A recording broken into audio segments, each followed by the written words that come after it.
순종이 최고의 감사다, 순종이 최고의 감사다라는 제목으로 하나님 말씀 전하겠습니다. 제가 2005년도에 신대원 입시를 했는데요. 입학 시험을 치를 때 저를 위해서 기도해 주신 분들이 참 많이 있었습니다. 교회에서도 당연히 기도하죠. 신대원 간다고 하니까. 또 청년부 지체들도 제가 열심히 공부하는 모습을 곁에서 보고 또 기도 많이 해줬습니다. 또 시험 보러 가기 전에 이렇게 오후에, 주일날 오후에 뒷자리에서 담임 목사님이랑 커피 마시면서 또 담임 목사님이 안수 기도도 해주셔서 제가 참 기쁜 마음으로 담대하게 시험을 봤죠. 많은 분들이 날 위해 기도해주고 그 기도의 힘으로 무엇인가를 한다라는 것이 굉장히 든든합니다. 그런데 물론 다른 분들의 기도도 저에게 많은 힘이 되었지만 가장 힘이 된 분은 바로 어머니죠. 어머니. 어머니의 자식을 향한 기도는 찐이죠. 진짜입니다. 다른 분들은 혹 바빠서 생각 안 나서 못 하실 수도 있겠지만 어머니는 진짜로 자녀들을 위해서 기도하시죠. 그래서 저도 시험 잘 보고 어머니한테 이렇게 안부 전화 드렸어요. 어머니 시험 잘 봤습니다. 어머니가 그렇게 말씀하시더라고요. 그래, 고생했다.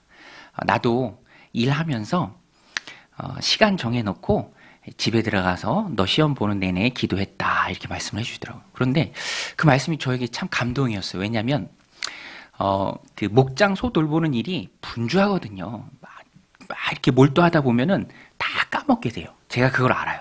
그럼에도 불구하고 시간을 정해서 아들 시험 치니까 시간 정해놓고 잊지 않고 이제 들락날락 하시면서 기도해 주셨다. 그게 제가 알기에 굉장히 저에게 감동이 되고 힘이 됩니다. 또 몇 해 전에는 또 목회자인 아들, 목사인 저를 위해서 1,000번제를 어머니가 이제 시작하셨어요. 그런데 감사하게도 1,000번에 다 마치기 전에 한 850일 정도 했을 때 제가 성도님들과 함께 이렇게 강동총회를 꾸려가게 되었습니다. 할렐루야. 감사하죠. 부모님의 자녀를 향한 그 사랑은 찐이죠. 그래서 우리는요, 자녀를 위해서 기도해야 합니다. 자녀를 위해서 기도해야 돼요. 그 전에 어떤 칼럼 읽었는데 엄마들은 기도해야 된다. 여자들은 기도해야 된다. 왜냐하면 기도하면 이제 마음이 유해진대요. 그러면 이제 남편이 막 벗어던진 양말도 귀하게 보이고 그거 다 이제 편안한 마음으로 다시 개서 해놓고 아이들이 이렇게 자는 거 보면 이렇게 쓰다듬어 주고. 저도요, 전교에 있을 때 온가족 새벽 기도회라는 걸 제가 기획해서 하게 됐는데 그것을 하게 된 이유가 어느 때인가 한번 아이들이랑 같이 새벽 예배를 드리는데 좀 어두컴컴하잖아요. 그래서 아이들 이리 와라 하고 이렇게 제가 안고 기도를 하는데 너무 좋은 거예요. 의자에서 이렇게 안고 기도를 하는데 아이들을 안아줄 수 있는 시기가 딱 그때잖아요.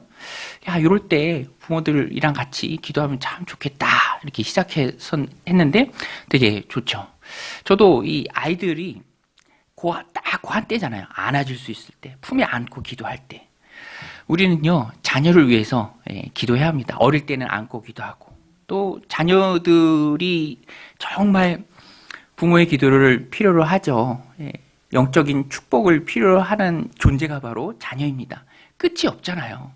계속해서 부모의 기도를 먹고 자라는 존재가 바로 자녀들입니다. 그래서 우리는 자녀가 어리면 어린 대로, 또 장성하면 장성한 대로, 또 결혼해서 손주를 낳았으면 손주들을 위해서도 우리는 항상 기도해야 될 줄로 믿습니다. 그것이 우리의 사명이죠. 오늘 본문에도요, 아들 야곱을 향한 이삭의 축복이 나옵니다.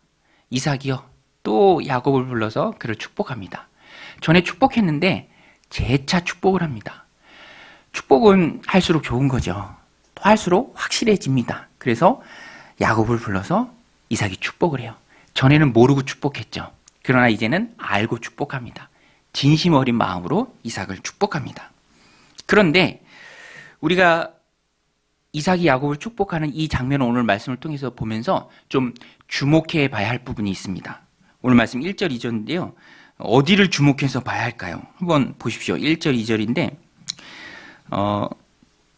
주목해서 봐야 할 부분은 축복과 이삭이 야곱을 향한 당부가 같이 나옵니다. 나눌 수 없게 서로 믹스돼 있어요. 축복을 하면서 당부도 같이 합니다. 우리 창세기 28장 1절 2절 우리 같이 한 목소리 읽겠습니다. 시작.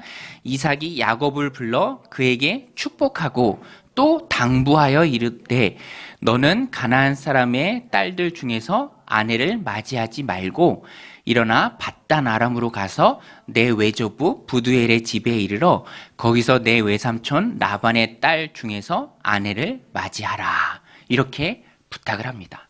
부탁의 핵심은 이 가나안 사람들 중에서 너의 아내감을 찾지 말고 결혼하지 말고 아내로 맞이하지 말고 믿음의 동족인 네 외갓집에 가서 너의 아내감을 찾아라. 거기서 아내를 맞이해라. 이렇게 이삭이 부탁을 합니다. 왜 그런가? 이 부탁이 의미하는 바가 있습니다. 이렇게 믿음의 순수성을 그 가족이 또 야곱이 지니고 살아갈 때 하나님의 축복이 그의 삶 가운데 임한다라는 거예요. 그래서 이삭은 축복을 하면서 그 축복이 야곱의 삶 가운데 임하도록 당부를 해요. 절대로 이 가나안 땅에 사는 우상숭배에 쩌들어 있는 여자들을 너의 아내로 맞이하지 말고 영향받으니까 절대로 그렇게 하지 말고 이 축복이 내가 너에게 빈 이 축복이 너의 삶 가운데 그대로 이루어지기 위해서 너는 중요하게 밧단 아람으로 가라. 거기서 외갓집에서 믿음의 동족 가운데 너의 아내감을 찾아라 라고 말합니다. 이것은 축복이 그의 삶 가운데 임하기 위해서는 축복받은 그 사람이 하나님의 말씀 붙들고 지금 이삭이 자기의 개인적인 부탁을 아들 야곱에게 한 것이 아닙니다. 하나님의 말씀을 받고 그 말씀의 축복이 야곱의 삶 가운데 제대로 이루어지기 위해서 필수 전제 조건인 믿음의 가정을 이루라라는 거예요. 믿음의 가정을 이루라. 그래서 밧단 아람으로 가서 아내를 맞이해라. 그러니까 축복이 되는 데 있어서 가장 중요한 것은 순종입니다. 순종. 우리 한번 따라서 해보겠습니다. 순종이 축복의 마중물이다.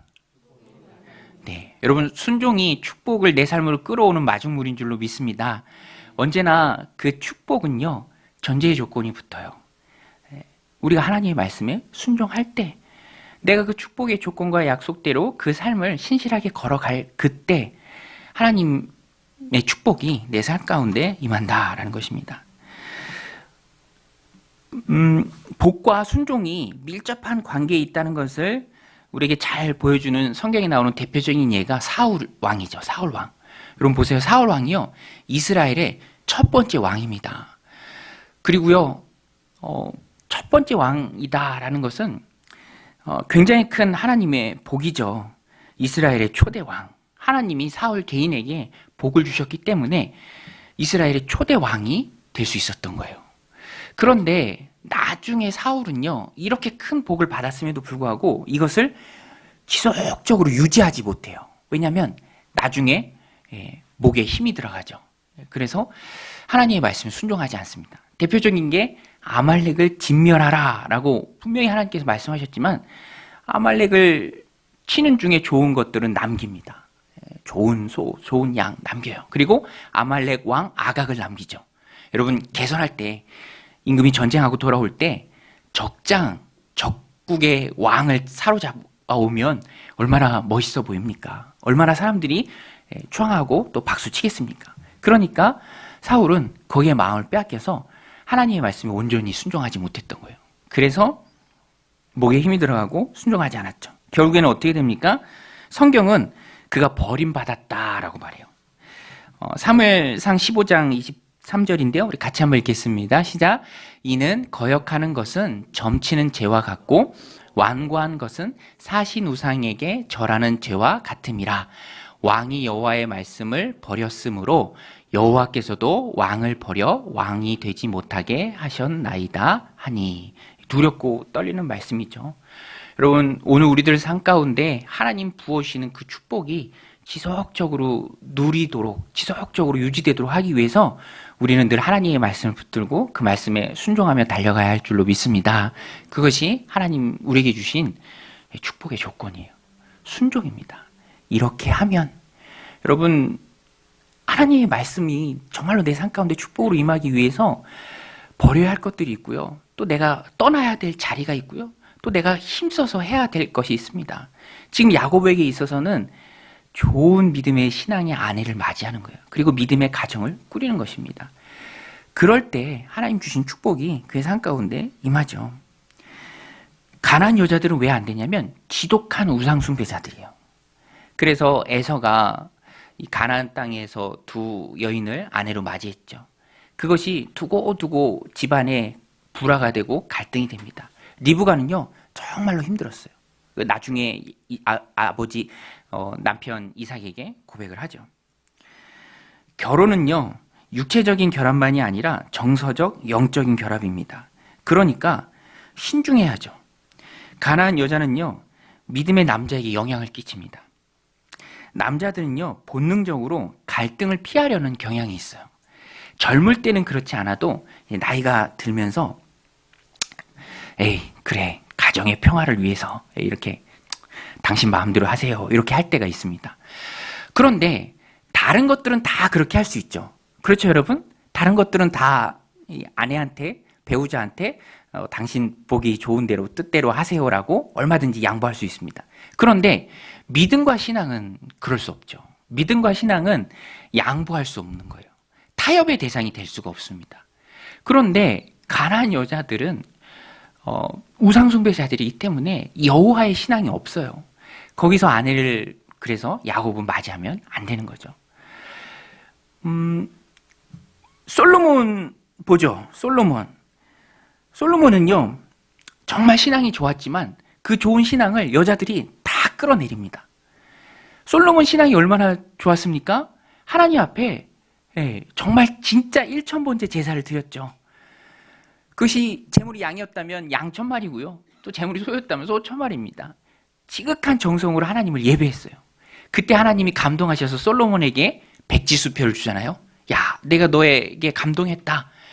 너는 너 원하는 것을 내게 구해라. 내가 너에게 무엇을 줍고 너는 구하라. 그때 솔로몬은 정말 극도의 신실함을 가지고 있었어요. 순전한 마음. 그래서 부나 명예를 구하지 않고 하나님 앞에서 하나님 나 왕 시켜주셨는데 하나님이 시켜주신 이 왕의 직임을 내가 잘 감당하도록 하나님 나에게 지혜를 주세요. 왕은 재판을 하잖아요.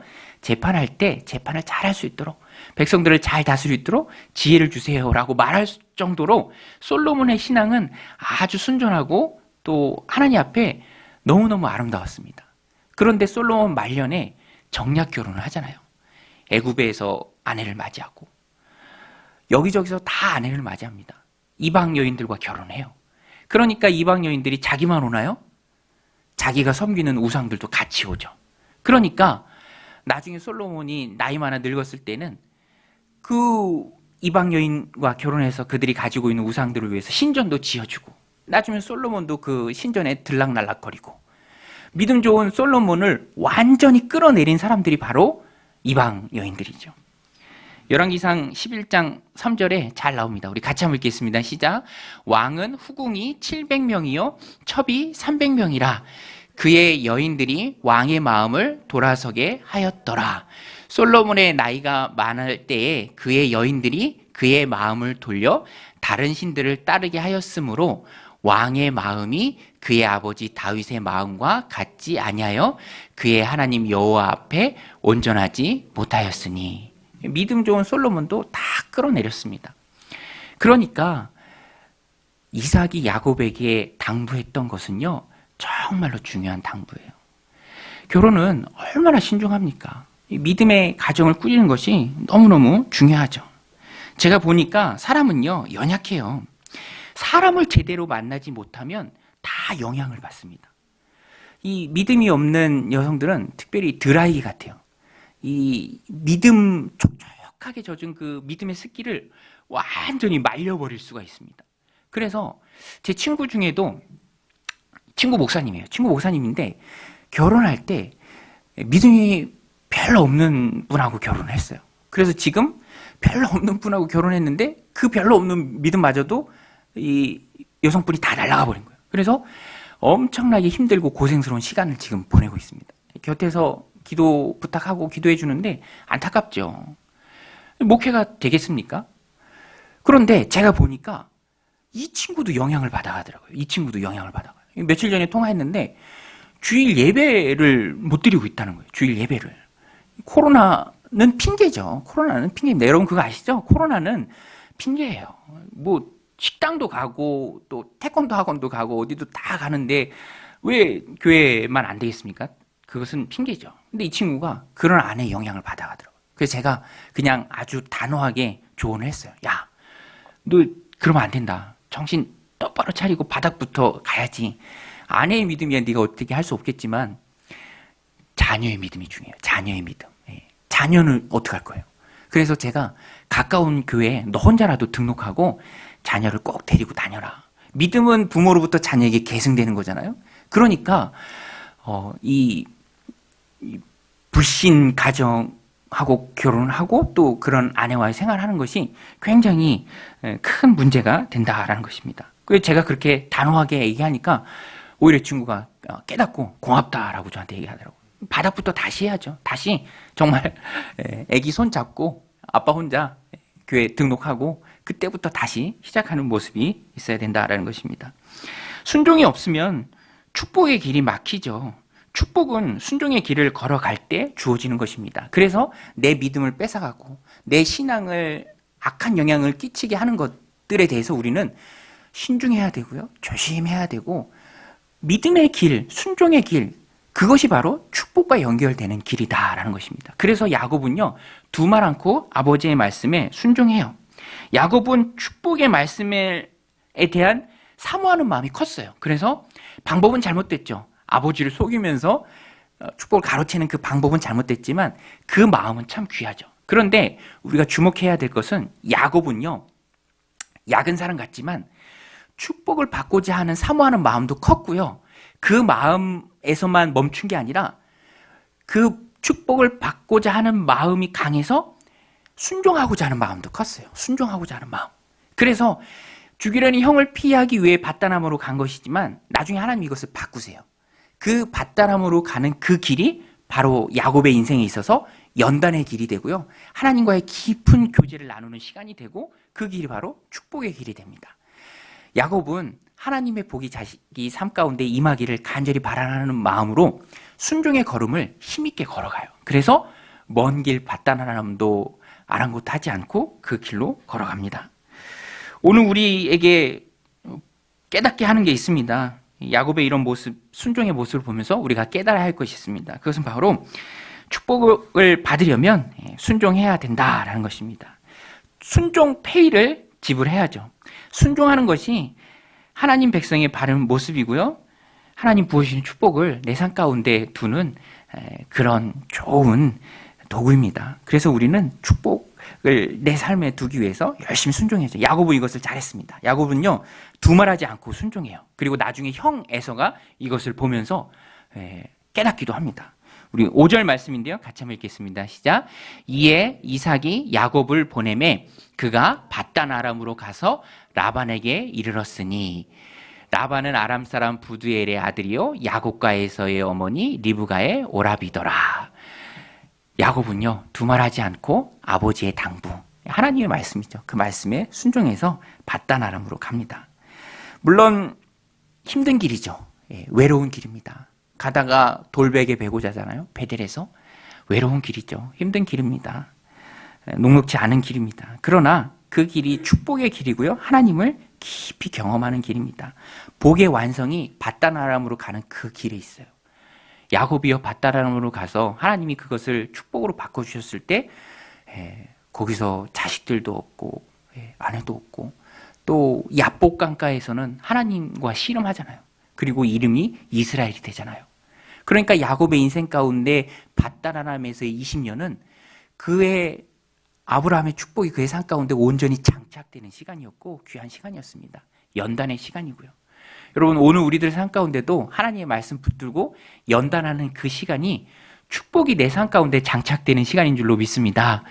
그래서 우리는요 하나님의 말씀을 꼭 붙들고 순종해야 합니다. 그 길이 순종의 길이죠. 떠나야 할 때가 있고요. 또 죄악에서 떠나야 될 때가 있고 또 하나님 사명 붙들고 힘있게 자리를 지켜야 할 때도 있고 또 열심히 헌신하고 충성된 모습으로 나가야 할 때도 있습니다. 제가 신약 성경에 보면 브리스길라와 아굴라 참 좋아하는데요. 믿음과 신앙을 위해 바울을 따라 이사를 갑니다. 저는 참 이 모습이 귀해 보이더라고요. 브리스길라, 아굴라. 고린도에서 바울을 만났는데 바울과 교제하고 바울을 통해서 좋은 영향을 받고 나중에 에베소로 같이 가죠.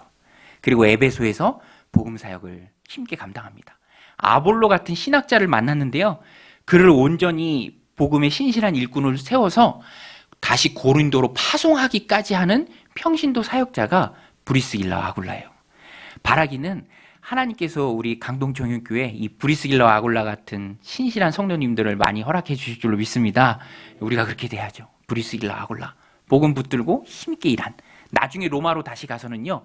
자기 집에서 교회를 해요. 그게 바로 초대교회 형태예요. 가정에서 교회를 합니다. 바울이 로마서 쓰면서 브리스길라, 아굴라의 집에 있는 교회에 문안한다, 인사한다. 브리스길라, 아굴라는 나를 위해서 자신들의 목숨도 내어놓을 사람이다. 예. 할렐루야. 예. 얼마나 귀합니까? 얼마나 하나님이 귀하게 쓰십니까? 그러니까 그렇게 순종했을 때, 순종의 길을 걸어갔을 때 브리스길라, 아굴라가 어마어마하게 많은 복을 받았죠. 저는요, 브리스길라, 아굴라가 받은 가장 큰 복은 전에도 말씀드린 것처럼 많은 부부들에게 롤모델이 됩니다. 롤모델. 이렇게 신실하게 부부가 하나님을 열심히 섬긴 게 없어요. 브리스길라, 아굴라는 언급될 때마다 부부가 같이 나와요. 여러분, 부부는 하나님께서 묶어주신 복음의 팀인 줄로 믿습니다. 복음의 팀이에요. 행복을 위해서 만났다, 그거 아니에요. 개인의 행복이 아니라 우리가 그것을 바로 알고 있어야 됩니다. 하나님 나라의 확장을 위해서 하나님 팀으로 묶어주신 거예요. 그래서 하나님 말씀 붙들고 신실하게 사역하다 보면 하나님이 온갖 복을 다 부어주십니다. 그것을 누렸던 부부가 브리스길라, 아굴라고요. 그래서 믿음의 많은 부부들에게 롤모델이 되는 브리스길라, 아굴라죠. 그래서 우리는 열심히 순종하고 또 열심히 말씀 붙들고 해야 합니다. 그래서 저는요, 이 말씀을 제 삶 가운데 이렇게 비춰봤을 때 저도 하나님 말씀 붙들고 야곱이 밧단 아람으로 갔던 것처럼, 그렇게 이주했던 것처럼, 그리고 거기서 열심히 연단의 과정을 받았던 것처럼, 저도 이 말씀을 제 삶 가운데 이렇게 비춰볼 때 저도 이제 교회 근처로 이사를 오기로 이제 결정을 했거든요. 그래서 그 진행 중인데 오로지 목적은 딱 하나예요. 성도님들 잘 섬기기 위해서, 교회를 잘 세워가기 위해서. 다른 이유는 하나도 없고요. 이사하는 게 보통 힘든 일이 아니더라고요. 늘 해볼 때마다 느끼지만 쉽지 않죠. 그렇지만 거기에 마음을 두고 순종하는 마음으로 하나님 말씀 붙들고 따라갔을 때 하나님이 큰 복을 허락해 주실 줄로 믿습니다. 오늘 우리도 이 말씀 붙들고 순종하는 모습으로 하나님 부어주시는 축복을 받아들이는, 신령한 복을 받아들이는 저 여러분들이 다 되시길 바랍니다. 또 한 가지 우리가 주님 말씀에 순종해야 하는 이유는요, 순종이 하나님께 감사하는 삶이기 때문입니다. 오늘 말씀 제목인데 우리 따라서 해보겠습니다. 순종이 감사다. 여러분, 하나님께 감사하시죠? 감사한 거 많으시죠? 하늘을 되돌아보면서도 얼마나 감사한 게 많습니까? 그래서 우리는요, 감사의 제목을 우리의 삶에 무수히 허락하신 그 하나님 앞에 말씀에 순종하는 모습으로 나가야 돼요. 순종이 하나님 앞에 감사의 가장 좋은 표현입니다. 오늘 본문에 야곱의 형 에서가 나오죠. 그런데 야곱의 형 에서가 하는 행동을 보면요, 나를 선택해 주신 하나님의 은혜가 얼마나 감사한지 몰라요. 에서는 영적으로 보면 버림받은 사람입니다. 히브리서의 말씀처럼 육신의 정욕, 안목의 정욕에 빠져서 축복을 한 그릇 음식과 바꾼 사람이고요. 그래서 회개의 기회도 놓쳐버린 사람이에요. 히브리서 12장 16절 17절 말씀인데 우리 같이 읽겠습니다. 음행하는 자와 혹 한 그릇 음식을 위하여 장자의 명분을 판 에서와 같이 망령된 자가 없도록 살피라. 너희가 아는 바와 같이 그가 그 후에 축복을 이어받으려고 눈물을 흘리며 구하되 버림바가 되어 회개할 기회를 얻지 못하였느니라. 영적으로 보고 구속자적으로 보면 에서는요, 오늘 히브리서가 말씀하는 것처럼 언약의 밖에 있는 사람이죠. 버림받은 사람입니다. 그래서 에서를 통해 우리가 배우고 본받을 점은 하나도 없어요. 너무너무 안타까운 사람의 표변이 바로 에서입니다. 오늘 본문에서도요, 참 아두네요. 그렇게 가난한 여자들이랑 결혼한 것이 하나님의 뜻에 반하는 일이고 부모에게도 기쁨이 되지 못한다는 것을 에서가 나중에 깨달아요.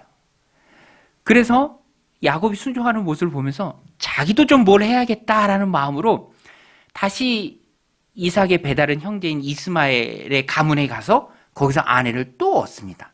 그런데 아내를 또 얻는데 그것이 바로 중혼이죠. 중혼입니다.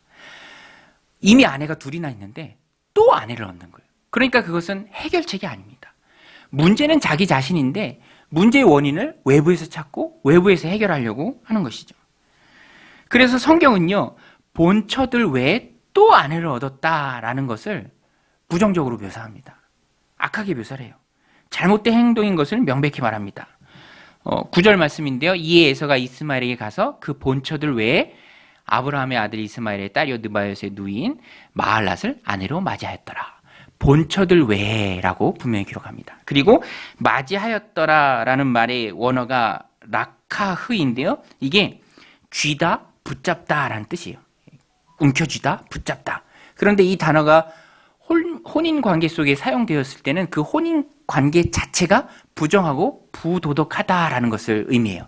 쓰인 용례가 다 그런 겁니다. 성경에서 쓰인 용례가. 대홍수 직전에 하나님의 아들이 사람의 딸들의 아름다움만 보고 취한 일. 그때 이 단어가 쓰였고, 애굽의 바로가 아브라함의 아내를 누이로 알고 취하려고 할 뻔했던 그때 이 단어가 쓰였고, 또 디나가 세겜 땅에서 욕보였을 때 사사기에 와서는 삼손이 블레셋 여사를 취할 때 이 단어가 쓰였습니다. 그러니까 지금 에서가 하고 있는 일은 악하고 부도덕한 결혼 여러 번 하는 중혼이죠. 중혼은 하나님 창조 질서에 어긋나는 것이고요. 절대로 해결책이 아닙니다. 그것은 이미 행한 악에다 또 하나의 악을 더 쌓는 일이에요.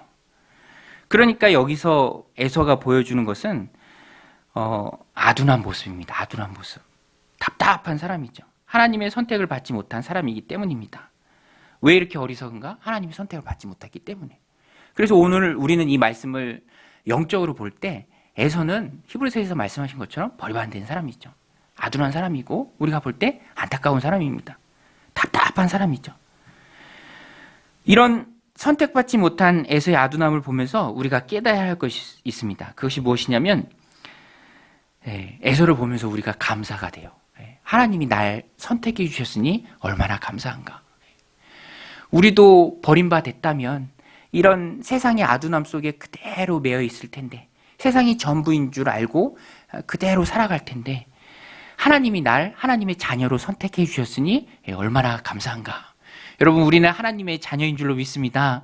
만세전에 하나님께서 우리를 예정하시고 택해 주셨고, 인생의 어느 시기에 누군가를 보내주셔서 혹은 하나님의 강권적인 역사 때문에 하나님이 불러주셨죠. 복음으로 불러주셨습니다.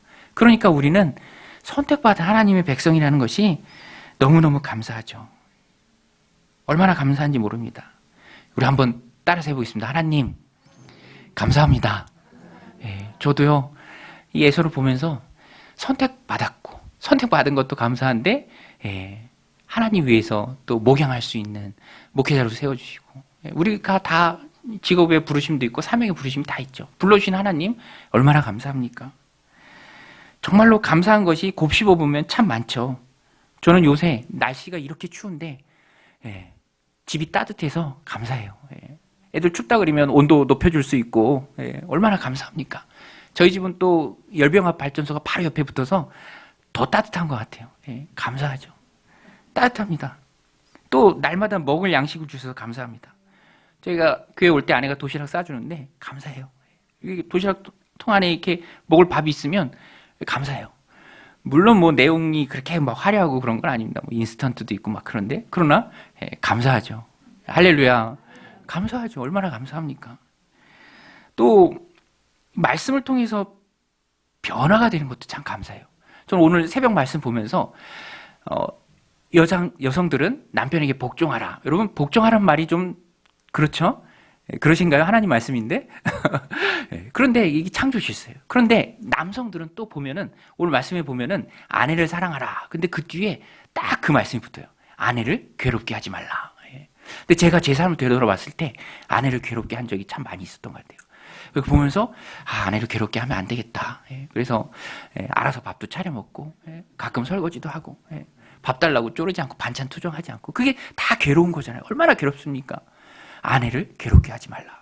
이 마음에 와서 박히고 내 삶 가운데 말씀이 내 삶을 변화시켜주는 그 자체가 너무너무 감사한 거죠. 다 흘러갈 수 있는 말씀이지만 그것이 내 마음 가운데 들어오고 변화된 삶을 이끌어주니 그렇게 하나님의 자녀이니 얼마나 감사합니까? 또 감사한 게 코로나도 점점 줄어드는 것 같아서 감사합니다. 제가 보니까 얼마 전에 동지 지났잖아요. 일주일 전에 동지 지나고 조금씩 밝아질 거예요. 낮이 길어질 거예요. 빛이 더 많아질 겁니다. 기대하기는 이 코로나도 그랬으면 좋겠어요. 조금씩 그러나 아주 확실하게 점점 밝아지고 내년쯤 되어서 특별히 오늘 이따가도 기도할 텐데 3월 달에 내년 3월 달에 이제 성경 공부도 시작하려고 해요. 그동안 못했었는데 같이 말씀 나누는 그런 성경 공부도 시작하려고 합니다. 그러나 인원 제한 때문에 못했는데 점점 나아져서 내년 3월에는 성경 공부도 할 수 있게 되기를 소원합니다. 할렐루야. 그렇게 우리는 감사와 긍정으로 우리의 삶을 봐야 됩니다. 그런데 이 모든 감사를 가능하게 하는 진짜 감사, 뿌리가 되는 감사, 근본적인 감사, 그 감사가 있습니다. 그 감사가 뭐죠? 그 감사가 뭡니까? 에서를 보면서 우리가 느끼는 감사죠. 나를 선택해 주신 감사, 자녀 삼아 주신 감사, 천국의 소망을 주고 살아가게 하신 감사. 여러분 오늘 이 땅을 우리가 살아갈 때 어느 때 하나님 우리를 부르시던 우리는 하나님 품 안에서 눈을 뜰 줄로 믿습니다. 천국의 소망이죠. 그러니까 우리는요 최종 승리가 보장된 사람이고요. 감사할 것밖에 없는 사람들입니다. 죽어도 감사하는 사람이 바로 우리죠. 그러니까 우리는 너무너무 감사하죠. 그것이 나의 공로로 된 것이 아니고요. 오로지 하나님의 은혜로 된 것이죠. 내 공로는 아무것도 없습니다. 다 예수님의 보혈에 십자가 보혈로 하나님 주신 믿음으로 내 안에 계신 성령님으로 내가 한 게 뭐가 있습니까? 아무것도 없어요. 세상 종교는 항상 나를 중심에 둡니다. 그러나 우리는 나가 아니라 예수님 행하신 일이에요. 우리는 예수님만 붙들고 하나님 앞에 나아갈 수 있죠. 예수님이 우리에게 구원을 주셨습니다. 그러니까 우리는 너무너무 감사하죠. 그래서 우리는 순종해야 합니다. 순종으로 감사를 표현해야 돼요. 그게 바로 부르심에 합당한 삶의 모습이고 성도의 모습이죠. 불러주신 하나님께 감사하며 우리는 그래서 세상을 다르게 살아야 합니다. 아둔함이 아니라 지혜로 살아야 합니다. 순종해야 합니다. 저는 성경 인물 중에 가장 좋은 인물을 꼽으라면 바울입니다. 바울. 특별히 사도행전을 하면서 이토록 열정 있게 열심을 가지고 하나님 나라 확장을 위해서 일평생 정말 신실하게 쓰임받은 사람이 또 있을까 할 정도로 바울은 인생을 참 잘 살았습니다. 더할 나위 없이 순종한 삶, 여한 없이 순종한 삶, 그것이 바로 바울의 삶이죠.